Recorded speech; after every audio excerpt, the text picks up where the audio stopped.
Hello, my name is Ahmed and thank you for watching this video. In today's video, in our Nutanix journey, we are going through file server menu, file server, data protections, analysis, alerts, and tasks. So let's start with the file server. I do not have a file server available in my environment. I just want to show what is the capability this menu will provide for you. I will create a file server in a separate video, and we will go through each step together. So this menu over here, you will handle all the file server which you have inside your Prism element. If you have multiple clusters, obviously you will be able to see only the file server which are deployed in this particular cluster. You can manage multiple clusters file servers from the Prism Central. So I do not have any file server available. That's why you see under the file server events and alerts, nothing starts showing. And for file server's name and export shared count, everything is 0. Here on top, if I click on file server, it will give me the prerequisite which is required to create a file server. First one is to download or upload file server software. So if I click over here, it will see the file servers which are available to be downloaded. All of these file servers are the ones which are compatible with my current version of the iOS. So if you see versions are a bit old, that's because I did not update my iOS. So these are the ones which are available and compatible with my current version of iOS. What I can say over here, in case you are inside the dark side, if let's say you're in production and you do not have access to the internet, you have to upload all these versions, the version of the file server, by yourself. And it will be under your responsibility to find out if it's compatible with the iOS or no. So otherwise, it might doesn't work, or it might give you a failure if it's not compatible, as per the Nutanix compatibility matrix. So that's it from here. So let's say you assume you have upgraded or you have downloaded the file server.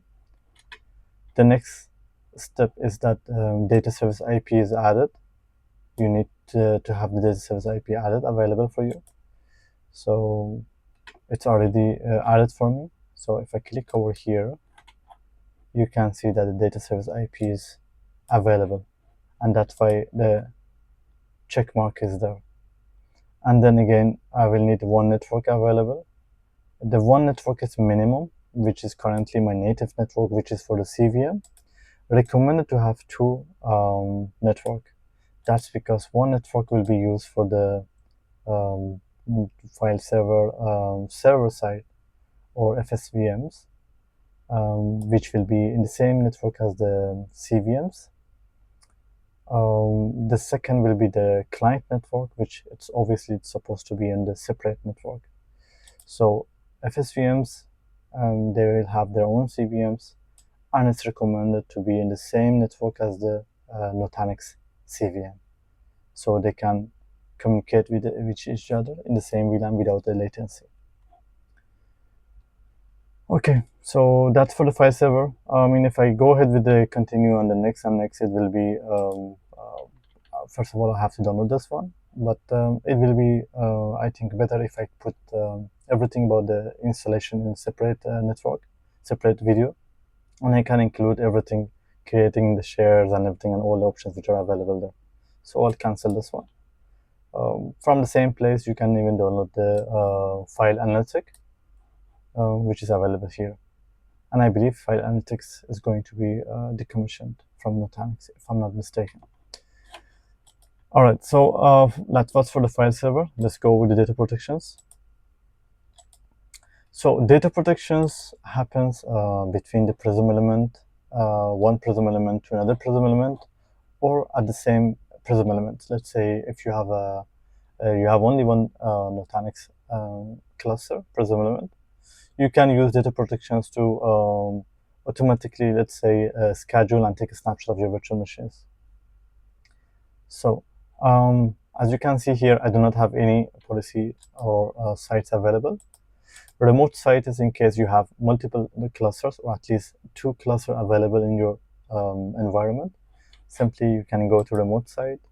You will have option to create either a cloud as a remote site or physical. If I go to cloud, it will ask me for providing the information which is required, and then obviously it will attach my, or it will allow my cluster to communicate with the cluster which is, or site which is available in the cloud. I do not have this one. The second option is the physical cluster. So again, I will provide a name for the remote site. It will allow us to enable the proxy. The proxy is useful in case if you are in a company which has the hardening, security hardening, which you have to enable the firewall rules between each node. So in such cases, because you will have a CVM, and let's say you will have 5 or 6 or 4 nodes between one site and another site, then you have to create a good number of the policies between each site. So with the proxy, you will enable everything from one location, from one proxy. So that's why you will reduce the number of the policies which you need to have inside your firewall. So that's the purpose of the proxy. In my environment, I do not have this one.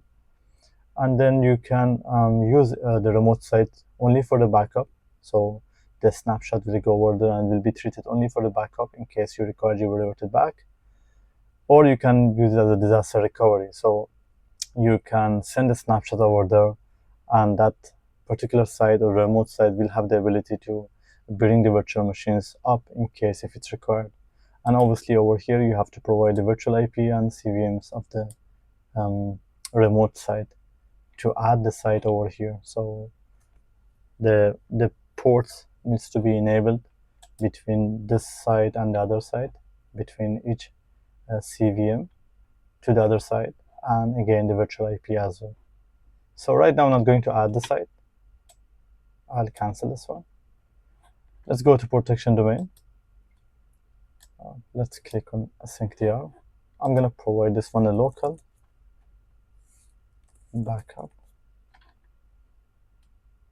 Let's go and create this one. So right now, as you can see, I have only 3 virtual machines. I'll go ahead and select this one.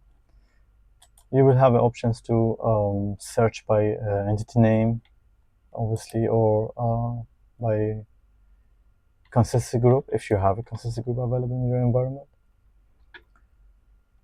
And then snapshots, you can create the snapshots as application consistent. If you have, let's say, a database, something available under your virtual machines, which is hosted on your virtual machines, then you are better to take a snapshot with the application consistent.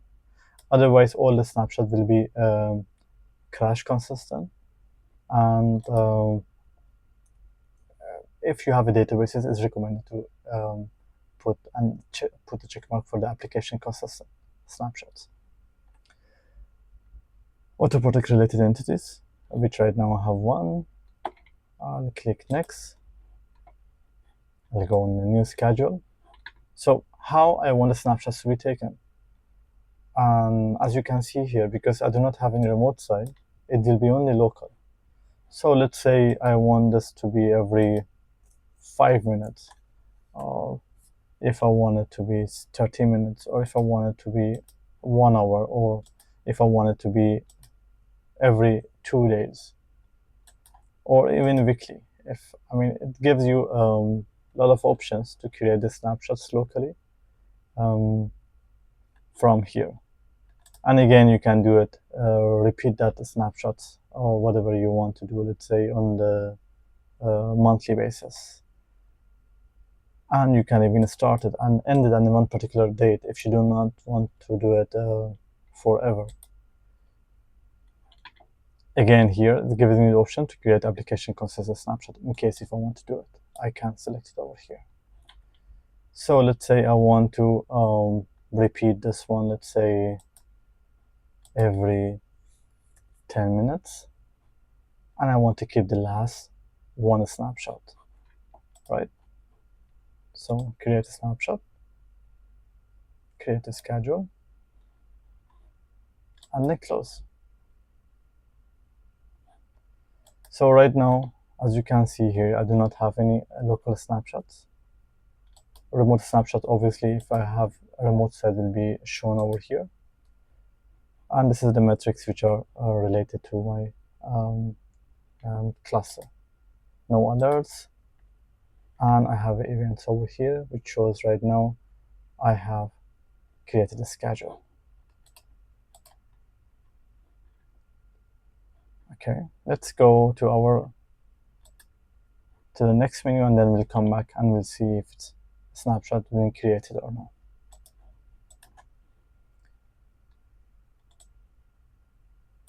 Analysis. So in analysis, you will have option to create metrics and charts based on the metrics and entity.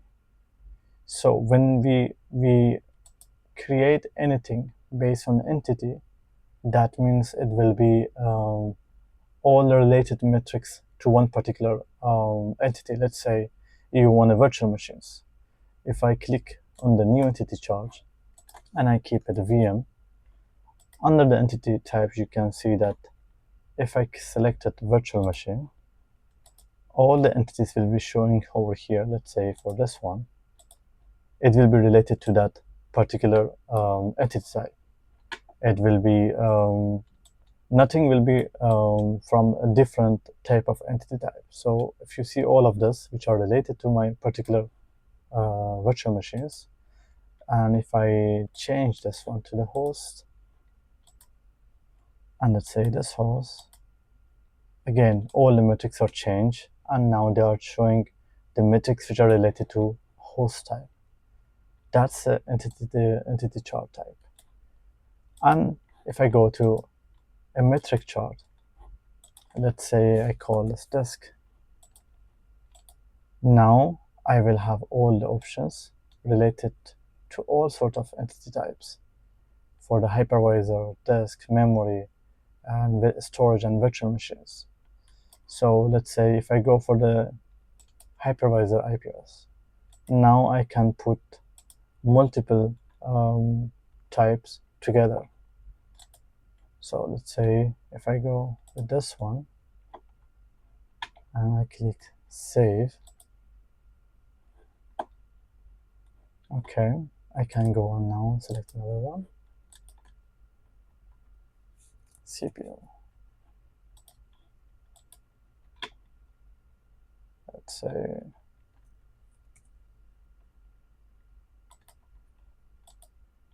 virtual machines. As you can see over here, I can have multiple entity types. So the matrix which I have over here, it will give me more options, and the options will be for all of them, and then I can just save them together. So you can see here that I have this CPU and I have this disk. Obviously the options are not that much great, but let's say if I select on this one, if I edit the chart which is available, I can another one here. Okay, and then I can go with the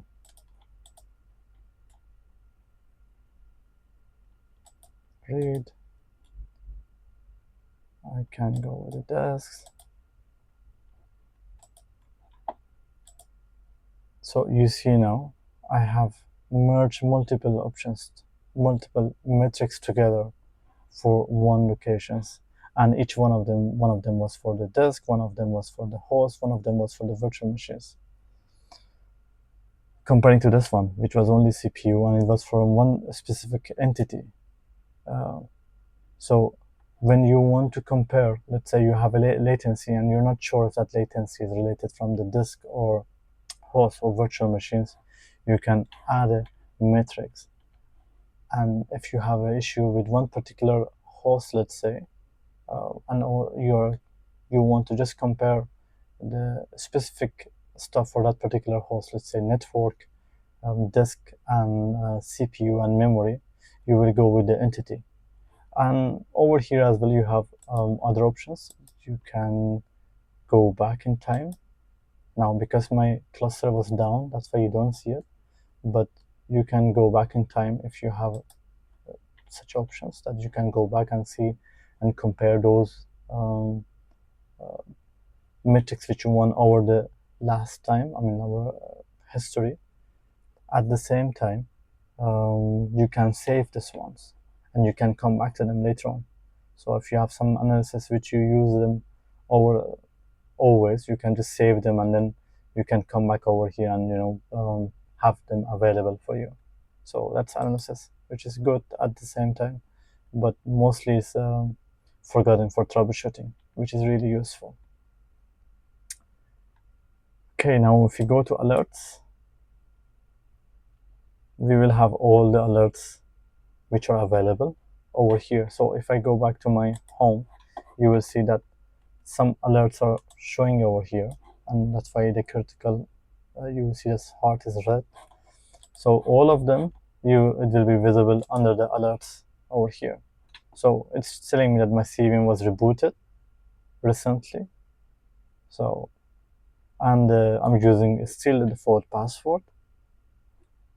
So let's say if this one is for me, it's sorted out, or it is no longer an alert or critical, I can simply select it, acknowledge it, and resolve it. So we're solving it. It will not show again unless and until this criticality still exists in my environment.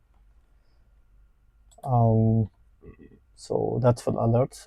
If I remove this one and this one, you will see that info even is shown over here. So you will have all the kind of like events available here for you. So if you go under the events, you will see them. And over here, you will have the system alert policies, which are currently available inside the Nutanix. These are all built-in system alerts policies. If you, for example, this one, if you do not want it to show you, let's say, this particular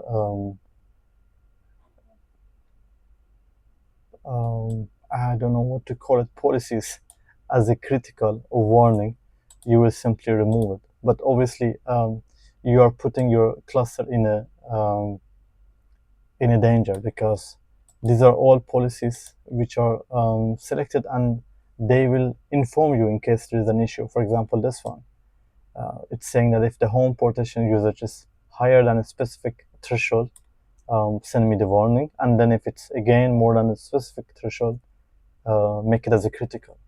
So let's say if I remove them,